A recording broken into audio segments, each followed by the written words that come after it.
प्रशांत जी, नरेंद्र मोदी का जिक्र हमने किया था।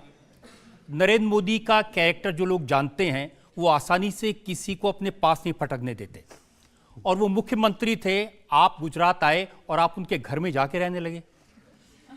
इतने सगे कैसे हो गए? घर उनका है और किसी को रखना नहीं रखने का निर्णय उनका है।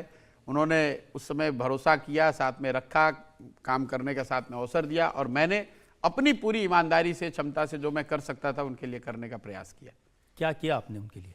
जो कुछ भी कर सकते थे, जो हमारी क्षमता है, जिस चीज में भी उनको ऐसा लगा कि मैं कुछ कंट्रीब्यूट कर सकता हूं, मैंने अपनी क्षमता जो भी भगवान ने दी है वो पूरी ईमानदारी से वो काम करने का प्रयास किया। देखिए, आपकी पूरी बैकग्राउंड में देखता हूं कि आप बड़े स्वभाव से चंचल हैं, एक जगह ज्यादा टिक के नहीं रहते हैं, इधर से उधर जाते रहते हैं, लेकिन वहां आपका इतना मन लगा कि विधानसभा चुनाव लड़ा, फिर लोकसभा चुनाव में भी आप उनके साथ काम कर रहे थे। नहीं, मैं चंचल तो नहीं हूँ, ऐसा आपको लगता है। मैं अपने लाइफ को 10 साल के नज़रिए से देखता हूँ। पहले 10 साल मैं यूनाइटेड नेशंस में था, फिर 10 साल मैंने वो काम किया जिसको कि आप राजनीतिक रणनीतिकार वगैरह बता रहे हैं। कई बार ये चीज़ें आप डिजाइन करते हैं और कई बार चीज़ें नियति जैसे है वैसे होती है, जो ऊपर वाले ने तय किया वैसे कर रहे हैं।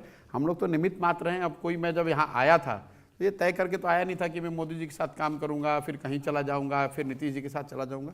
कई बार आप फ्लो में चलते हैं, और ये तो जब आप रेट्रोस्पेक्टिवली देखते हैं तो आपको लगता है कि 10 साल में ऐसी चीज़ हो गई। मुझे ऐसा कोई ज्ञान, कोई समझ विशेष ऐसी नहीं रही है कि मैं प्लान कर लूँ कि अच्छा इतने दिन मोदी जी के साथ रहूँगा, उसके बाद नीतीश जी के साथ चला जाऊंगा। ये कैसे आप प्लान कर सकते हैं? जब आप मोदी जी के साथ थे तब आपको ये तो नहीं पता कि नीतीश जी चुनाव हार जाएंगे, हारने के बाद मांझी जी को बना देंगे, फिर वो मेरे से मिलने आ जाएंगे। ये सब चीज़ें जो हैं, ये इतने वेरिएबल्स हैं कि आप प्लान नहीं कर सकते हैं। I went with the flow. जो ऊपर वाले ने तय किया था, जो काम मिला उसको ईमानदारी से काम करने का प्रयास, उसको करने का प्रयास किया, और ऊपर वाले की कृपा है कि भाई सफलता भी कुछ मिल गई। देखिए, तो सब जानते हैं 2014 में जब नरेंद्र मोदी लोकसभा का चुनाव लड़े, प्रधानमंत्री पद के उम्मीदवार थे, तो आप उनकी कोर टीम में शामिल थे।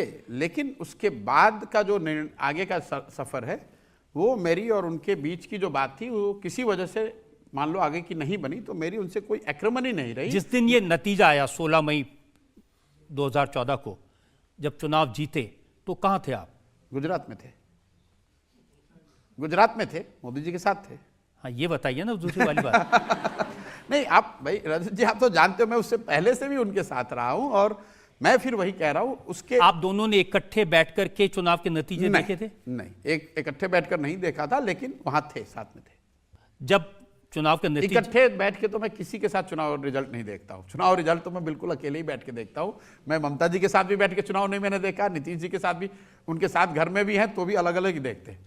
चुनाव के जब रिजल्ट आते हैं ना, तो for all what people claim, वो पूरी जो हार्ट बीट है ना आपकी, वो जब आप लोग टिकर चलाते हो, तो मैं आपको बता रहा हूँ अपने व्यक्तिगत अनुभव से, चाहे जितने बड़े लीडर जो भी क्लेम कर ले, वो सबका मुंह सूखा रहता है साहब।